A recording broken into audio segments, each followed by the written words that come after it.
Hi guys, what is up? This is CD Plays here, back with another video for you guys. And today, in this video, what we're going to be talking about is the KRM in gold. Now, before I get any further into the video, I just want to say that the reason we have been uploading on Monday and Wednesday is because those are Chima's upload days, and because he's ill, he hasn't been able to upload on them. So, until Chima gets better, there will not be any uploads on the Monday, Wednesday, or the Saturday, because that's when we do a video together. Alright, now the KRM, for me, is a very turbulent weapon. It's gone up and down in patches and things. As first, in the beta, as I am told, as I never actually got to play the beta, so I don't actually know, as I'm told, is really bad. And then, it received a buff for the full release of the game. It still pretty much sucked. Then, it got its final buff, and it actually turned out to be pretty good.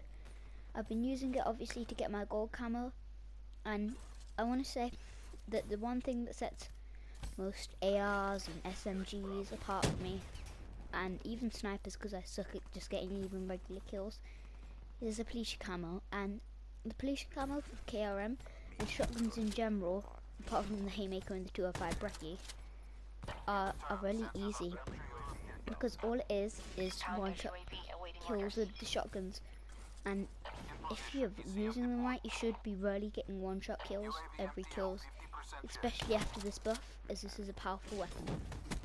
Now, you may be thinking, oh, it's not that good when you first unlock it, and that's because I found it got better as I progressed through the ranks and began to put various attachments on it. Like, the main one I used at the start was quick draw, because although it's a shotgun, you still want to aim down sight with this sometimes, because not all the times you can just hip fire. The next attachment is laser sight, to give you that accuracy of the hip fire so that you know where your shot's going, instead of just blankly firing into the air.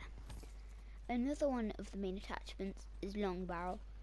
Now, long barrel is really essential for this class because it just enhances the shotgun's range so much.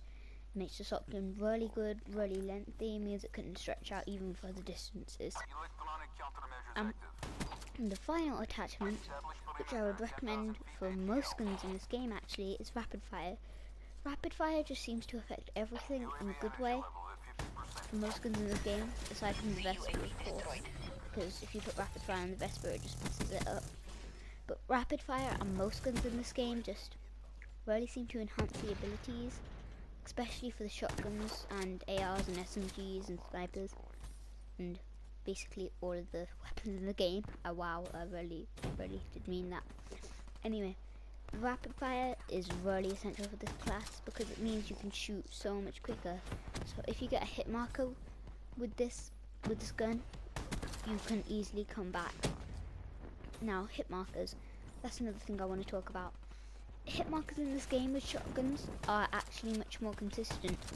Ironically, in an effort to make the shotguns in this game more consistent, Treyarch kind of rejigged the shotgun mechanics, and while doing this, they managed to make it so the shotguns are more inconsistent.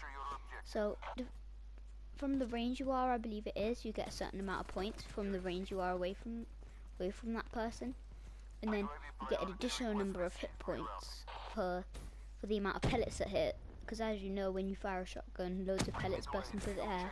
And when they did this, I'm not entirely sure what the old one is, but when they did this, it kind of messed around with the shotguns and made them more consistent. So don't worry if one round you're getting loads of hit markers and the next round you're a god, because that's just how it kind of works out in this game for shotguns. Alright, so for the bonus challenges, they're fairly easy. The bloodthirsties are pretty easy. The 5 for no attachments, that will be quite challenging, but it's only 50 kills. If it was a larger amount, it would be challenging and a bit annoying because you have all those attachments and you can't use them. But 50 kills is no problem with this gun with no attachments. An optic and 5 attachments is easy. I would recommend the elo sight because it doesn't really affect it that much, and you can still see above when you're aiming down sight. And finally, for the revenge medals, that will just come naturally. Alright, I believe I've covered all of them there. That's going to be the end of this video. I'm going to let the rest of the gameplay play out. I hope you guys have enjoyed, and I'll see you in the next one, where the next gold weapon will probably be the Man O' War or the M8A7. Alright guys, peace out. Losing B. All locations secured. Hold your positions. Friendly UAV inbound. Enemy took Charlie. Losing A.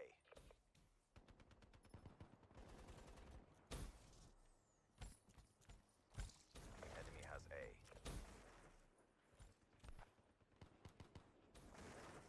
Charlie locked down.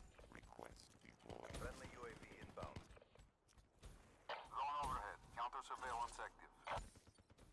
UAV ready for tasking.